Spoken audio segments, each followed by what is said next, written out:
My brothers and sisters, Bahamians everywhere, a pleasant good afternoon.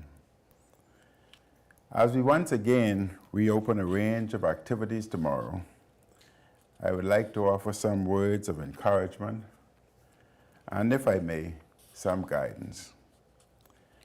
I invite the residents of every family island to follow the specific orders, guidelines, and restrictions in your communities.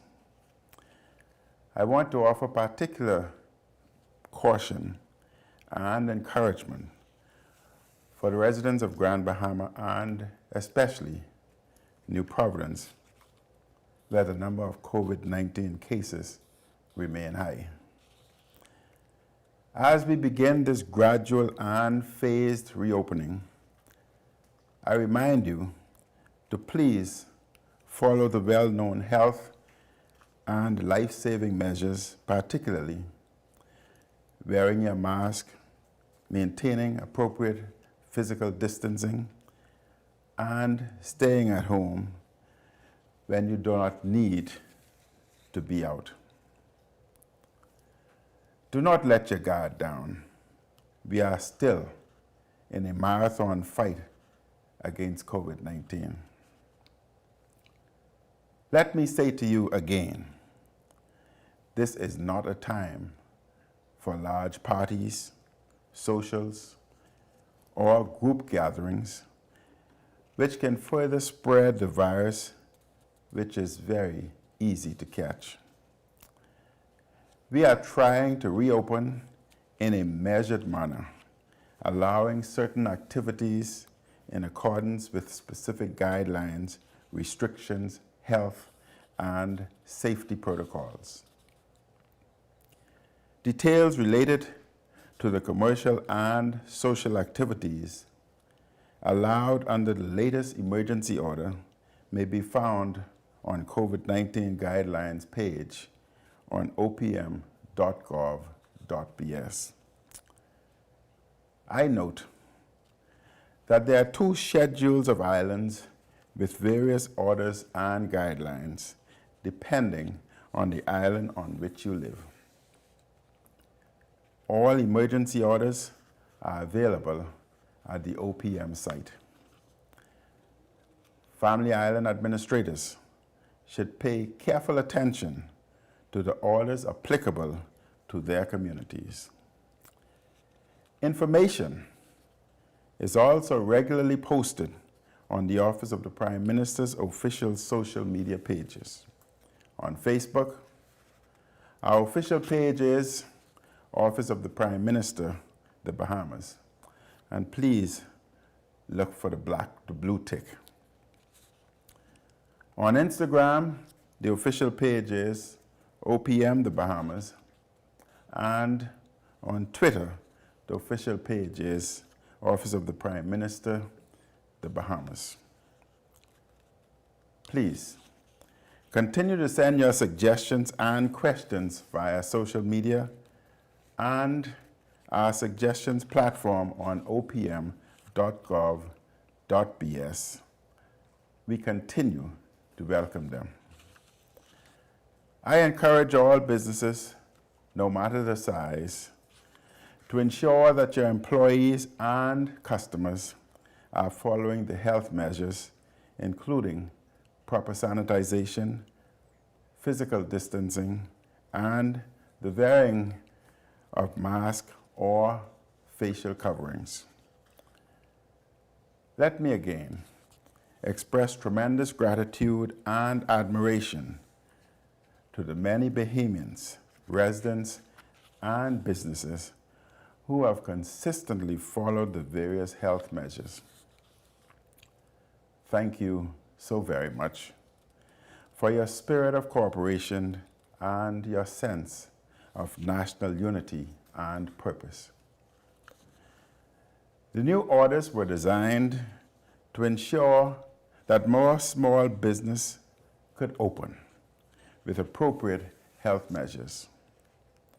For example, here on New Providence, Grand Bahama, and on the islands in the second schedule of the order, Barbers and beauticians may open with one person per service provider. Landscape service providers may operate Monday through Saturday from 7 a.m. to 5 p.m. News vendors may operate Monday through Friday from 7 a.m. Retail businesses may open Monday through Saturday between the hours of 7 a.m. to 6 p.m., utilizing curbside or delivery services.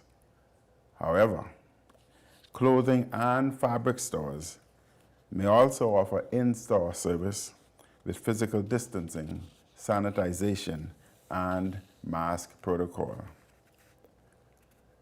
Restaurants may offer takeaway, drive-through, and outdoor dining. Restaurants at Fish Fry and Porterski will be able to offer takeaway services only. Public transportation may operate at 50% capacity, subject to health guidelines. This is only a brief list. Please visit opm.gov.bs and the recommended social media platforms for details related to religious and educational institutions and for specific commercial and social activities. Tomorrow, the Minister of Education, the Honorable Jeffrey Lloyd, will hold a press conference at 3 p.m. to provide a comprehensive update on the upcoming academic year. As it relates to in-person worship services on New Providence and other congregate activities on islands with a curfew in place, we will continue to follow the advice of public health officials to determine when to safely resume these activities. As we work to balance the health, economic, and social needs of our country, I again report to you.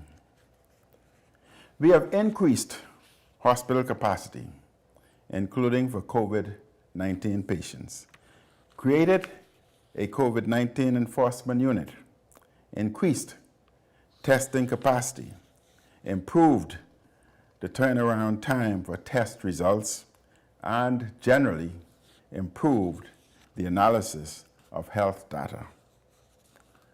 Of course, there is still more to be done in terms of our health responses, and we are doing so.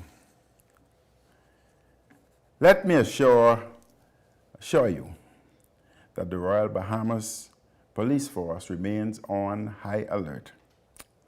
I urge and remind the police, enforce all our laws, no exceptions.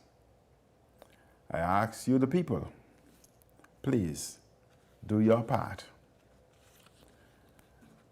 I was very disappointed passing the construction site at the Point on Bay Street, where all Chinese workers were wearing masks, but the Bahamian workers were not.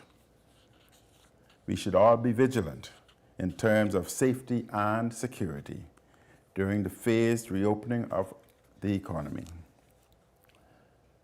The public service, the uniformed branches, and independent government agencies have been advised to ensure greater and strict adherence to health measures in the workplace. As I said last Monday, our task now is to restore our confidence in ourselves by shutting down community spread and flattening the COVID-19 curve of transmissions and infections once again over the next several weeks. The only way we can get there is by moving from the government should to we should. we have to move from they should to we should. We have to move from they say to we say. This past Friday, I had the wonderful privilege of extending birthday greetings to Mrs. Doris Smith, who turned 98 Thursday past.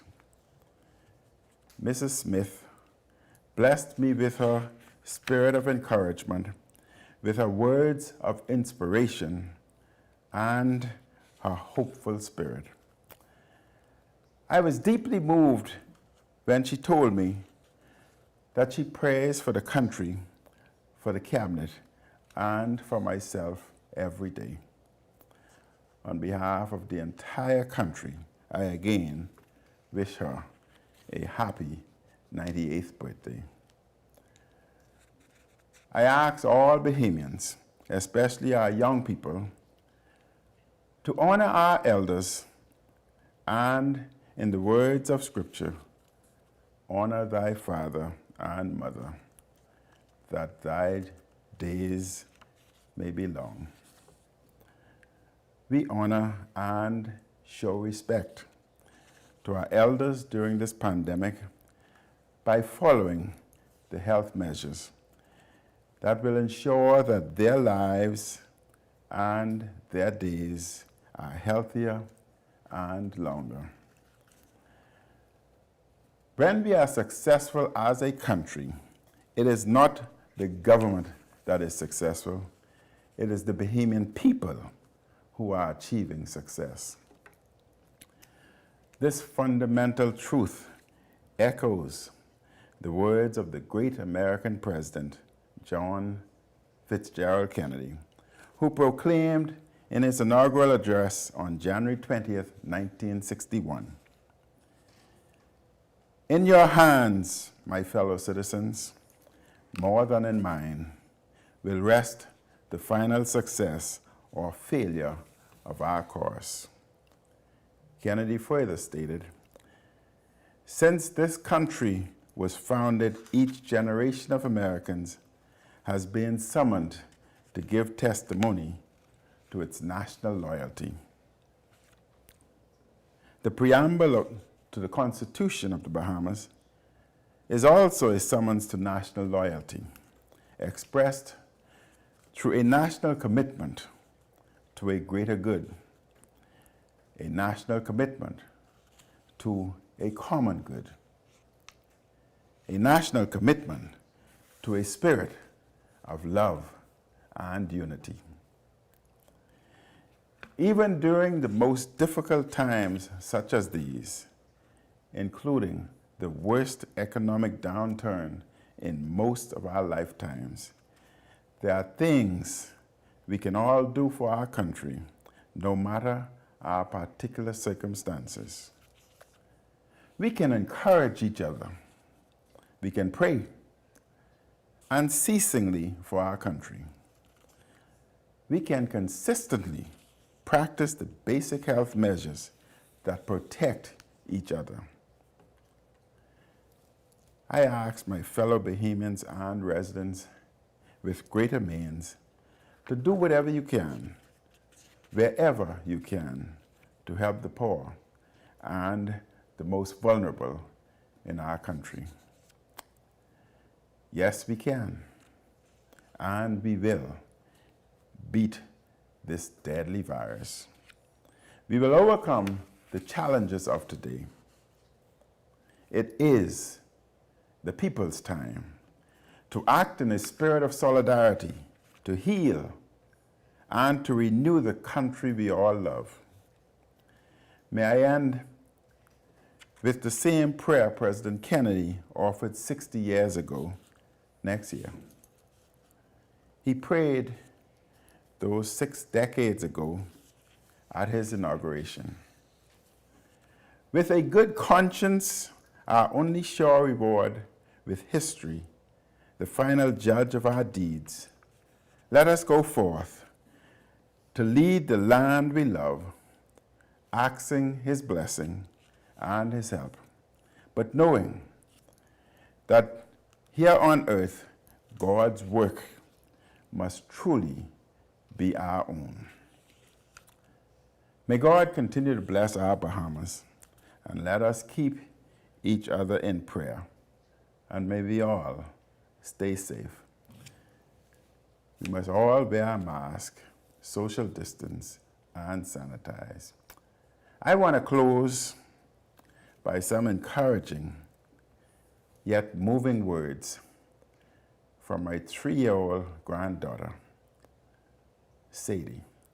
When last week, as she was leaving the house, I called her and asked her, "Come, give Papi a kiss." And she came over and she said to me, "No, Papi, no kiss, COVID, elbow." Thank you very much, and may God bless you.